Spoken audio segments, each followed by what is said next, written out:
Donc on regarde la correction de l'exercice 6. Donc on a deux fonctions, f et g. Donc f défini par f de x égale x carré moins 4x plus 2. Et g, la fonction définie par g de x égale x moins 2. Alors, on prend la calculatrice et on complète le tableau. On rappellera en classe, en présentiel, comment on fait pour avoir un tableau de valeurs avec la calculatrice, si vous vous en souvenez plus. Sinon, vous calculez les valeurs une par une. Par exemple, pour l'image de 1, je remplace x par moins, enfin l'image de moins 1, pardon. Je remplace x par moins 1.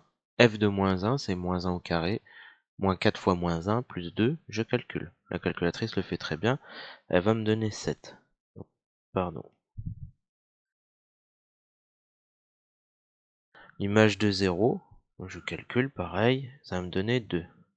Et je continue. Moins 1, moins 2. Faut prendre son temps et faire les calculs. Ensuite, j'ai moins 1, 2 et 7. Maintenant, l'image de... pour g de x, pardon.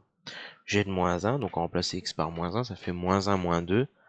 Bon, c'est facile, il suffit de retirer 2 à votre valeur. Hein. Donc moins 3, moins 2, moins 1, 0, 1, 2 et 3. Remarquez que f, c'est une fonction avec du x carré. Vous avez vu en seconde des paraboles. C'est ce qu'on va avoir ici pour f, la représentation graphique. Ce sera l'objet notamment d'un futur chapitre. Par contre, pour g, vous savez depuis la troisième que g, c'est une fonction affine. Et donc sa représentation graphique est une droite. Donc en théorie, pour tracer g, vous n'avez pas besoin d'autant de valeurs. Il suffit d'en avoir 2 et de tracer ensuite. Bon, on va tracer. Pour f, donc l'image de moins 1, c'est 7. Ok, donc j'ai placé.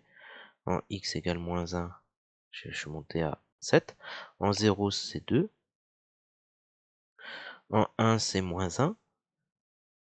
En 2, c'est moins 2. 3, c'est moins 1. Et en fait, on va avoir une symétrie. En 4, c'est 2. Et en 5, c'est 7. Et donc, je trace une courbe à main levée. Comme ceci. Hop. Et voilà. Ensuite, je fais la même chose pour G. Alors pour G, ce que je vais la tracer en noir. Donc en fait, un moins 1, ça vaut moins 3. Ensuite, ça vaut moins 2. Hop.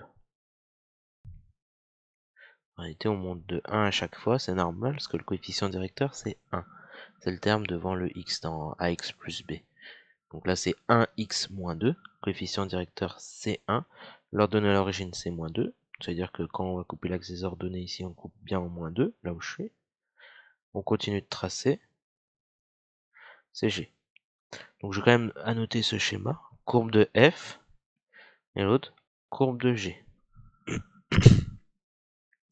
Et on va répondre ensuite aux questions. Donc résoudre les équations f de x égale 2. Bon, ça va aller assez vite. F de x égale 2, comment on fait? Pardon, c'est pas le bon, voilà. F de x égale 2. Donc on peut prendre par exemple le vert. En 2, on regarde, il y a deux solutions qui sont 0 et 4. Voilà, c'est pas forcément l'idéal cette couleur-là. Prendre le bleu après. Bon. Donc là, on avait trouvé deux solutions qui étaient 0 et 4. Pour f de x égale moins 1, bon, on fait la même chose, hein, on trace en moins 1. Et on trouve qu'il y a deux solutions, 1 et 3. Donc il y a deux solutions, 1 et 3. C'est comme rechercher les antécédents, hein, c'est la même chose. Mince. Bon, je vais le refaire, parce que là j'ai effacé ce que j'ai fait en bleu. Voilà, donc S, 1 et 3. Maintenant, on essaye de voir l'équation f de x égale g de x, et là, c'est une petite particularité, hein, quand f de x égale à g de x, c'est-à-dire que les points de la courbe sont exactement à la même hauteur. Autrement dit, au même moment. Donc voilà, au niveau de la même abscisse, on a la même hauteur. Autrement dit, ce sont des points d'intersection, parce que même abscisse, même hauteur, c'est-à-dire même ordonnée, donc même abscisse, même ordonnée, c'est le même point. Donc on cherche les points d'intersection. On remarque, donc là je les mets en bleu, hein, vous voyez. C'est les croix qui sont à la fois en rouge et en noir, finalement. Ici, il y en a un, là, on regarde l'abscisse, en 1, et là, en 4.